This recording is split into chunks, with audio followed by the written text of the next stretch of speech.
How to turn my repost on TikTok. To get started, first of all, open up the TikTok application on your phone.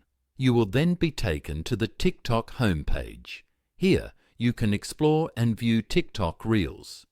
On this page, go to the bottom right corner and tap on Profile. Here, you can edit and view your profile information. Now go to the top right corner and tap on the 3 horizontal bars.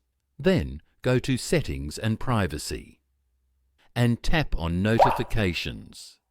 In the Interaction section, enable the Reposts option. You have now successfully turned on Repost notifications. Following these steps, you can easily turn on Repost on TikTok. Thank you for watching. Please leave a like if this tutorial helped you, or leave a comment below if you have any questions related to the video.